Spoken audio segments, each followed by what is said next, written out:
എൻ്റെ മലേഷ്യൻ യാത്രയിൽ എനിക്ക് ഏറ്റവും ഇഷ്ടപ്പെട്ട ഒരു ലൊക്കേഷനാണ് ഈ ബാട്ടു കേവ്സ്.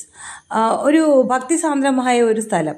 ആ വിഗ്രഹത്തിൻ്റെ സൈഡിൽ കൂടെ, മുരുക വിഗ്രഹത്തിൻ്റെ സൈഡിൽ കൂടെ മേളിലോട്ട് മൾട്ടി കളറിൽ കുത്തനെയുള്ള സ്റ്റെപ്സാണ്. ആ സ്റ്റെപ്സ് കയറി മേളിലെത്തി കഴിയുമ്പോൾ അകത്ത്, ആ പാറയ്ക്കകത്തൊരു വിശാലമായൊരു ലോകമാണത്.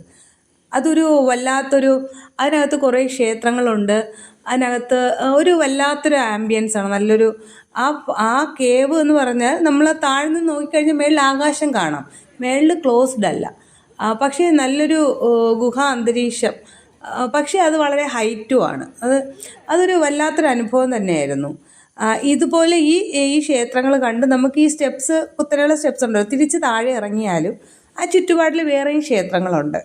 അവിടെ ഒരു ഹനുമാൻ ക്ഷേത്രം, ഒരു ബാലാജി ക്ഷേത്രം, അതുപോലെ രാമായണ കേവ്സ്, അങ്ങനെ കുറച്ച് കാര്യങ്ങളൊക്കെ അവിടെ വീണ്ടും കാണാനുണ്ട്.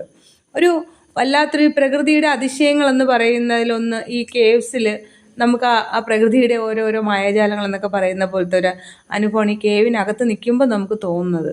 ഒരു നല്ലൊരു അനുഭവം തന്നെയായിരുന്നു അത്.